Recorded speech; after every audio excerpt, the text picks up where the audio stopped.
This Perp back with another video, and this is just going to be my Invincible Season 2 Episode 2 review.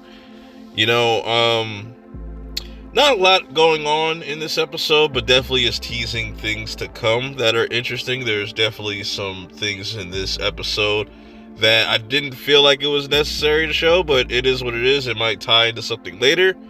But yeah, this kind of kicks off with Mark getting ready to graduate, and obviously he's not there because he's busy fighting old boy from the first season, and he seems like he's gotten a little bit stronger, but Mark is still able to beat his ass real quick and make it in time just for his graduation. But what's interesting is just how Mark is acting throughout this whole entire episode and the whole theme of him becoming his father, and I feel like he is becoming his father and he doesn't really know it to an extent, as far as just like looking it off to the distance while everybody else is talking about like what they want to do after high school and whatnot. Mark's mind is pretty much somewhere else.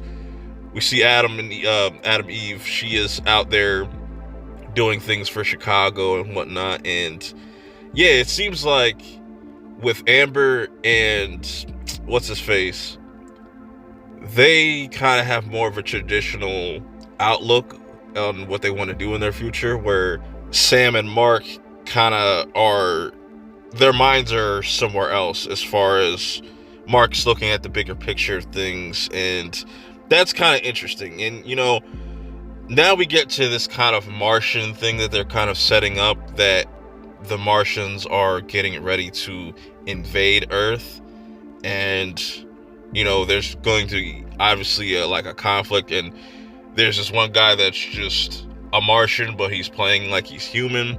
I'll come back to that because he definitely does pop up fairly frequently throughout this episode, and is going to give us a teaser to what to expect down the line. But going back to Sam, she is doing her superhero thing, and what's interesting about this with Sam's character is she is going around just fixing buildings that were destroyed during the whole Chicago incident, and there's some people that want to actually work and do their part, and she is just kind of saying like, look, I have the power, the ability to do this. And I like where they go with her character in this episode, and we'll get into that very shortly.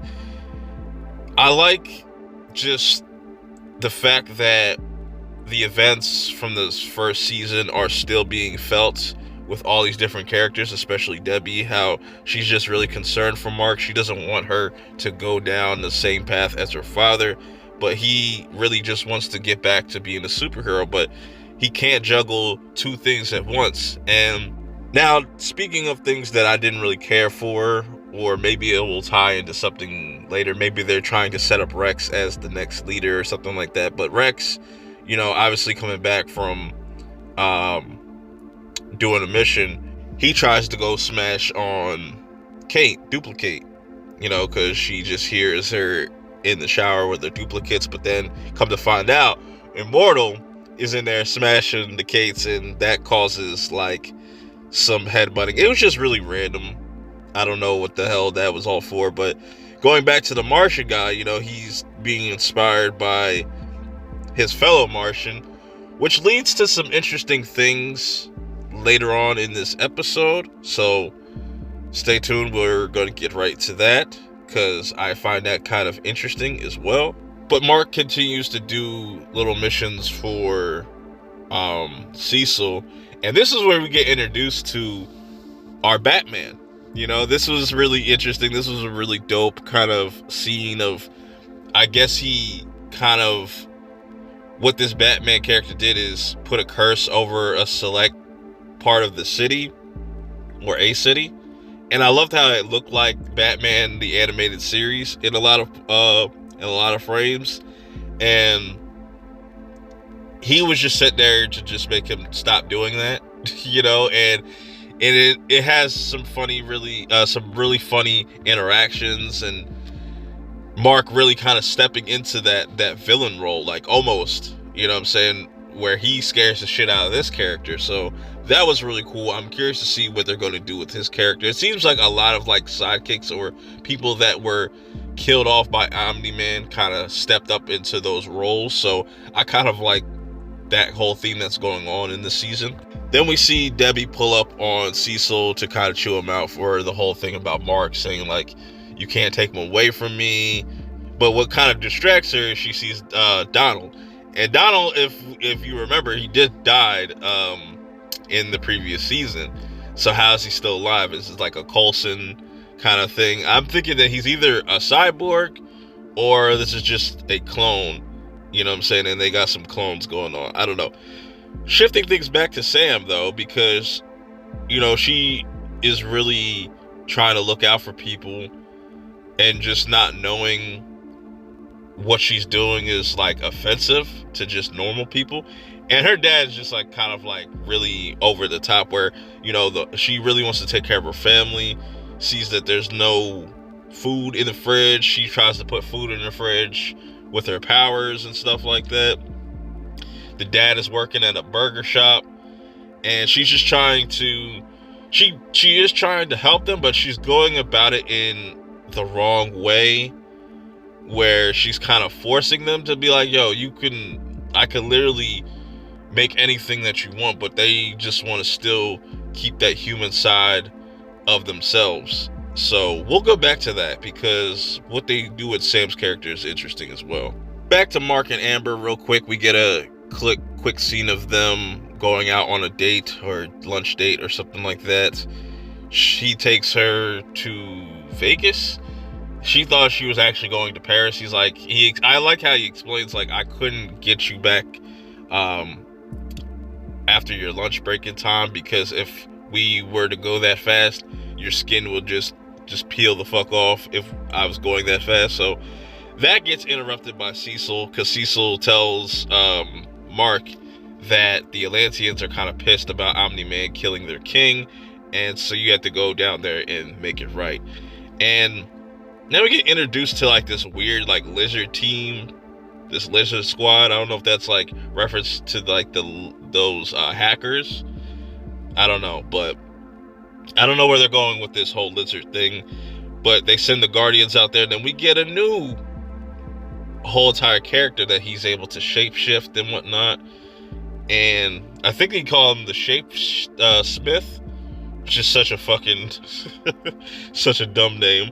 But he gets absolutely rocked. Meanwhile, down in Atlantis, you know, Mark is just in awe of that this place exists. He thinks that he's going down here to marry the queen to kind of make things right, but the queen kind of flips the script like, no, this is a trial by combat. So pretty much got swindled or finessed into fighting their creature, which, you know, Mark is going back and forth with this creature. The creature's definitely whooping his ass. He got the advantage, but then, you know, things get pretty interesting. Flipping things over to Debbie real quick though, because they cut to this where she tries to go back to work, live a normal life, but then like the people that are trying to buy this house, she doesn't like the one guy's attitude towards the woman, like he's trying to be possessive, and that kind of makes the whole deal kind of weird. And she's told to go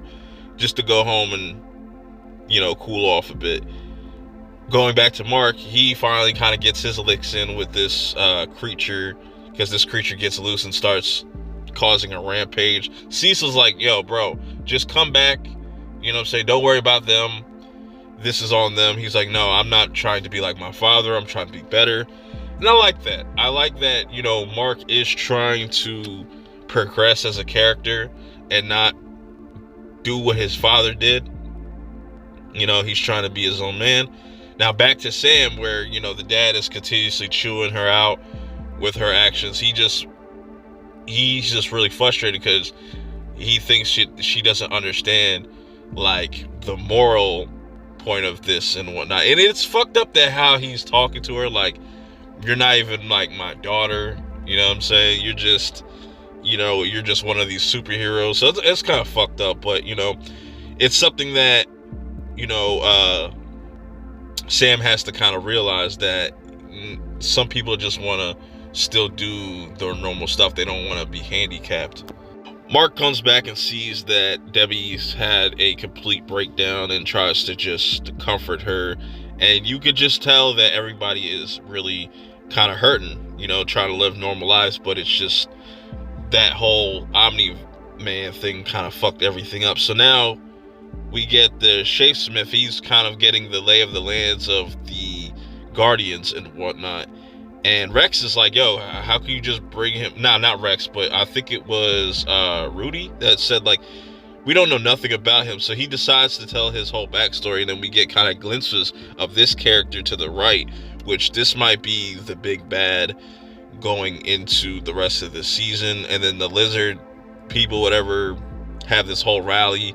And then the real Lizard King comes and shoots old boy. It was just really weird. That whole lizard shit, I don't see any point in that, and maybe that's just mainly for the Guardians. I don't know. There's just certain things that I could do without, but I still like the theme of this entire season and how it affects other characters and it's affecting our main characters. And yeah, I want to see where they leave off with these last 2 episodes of part 1, because I definitely think it's leading up to something. It's all build up.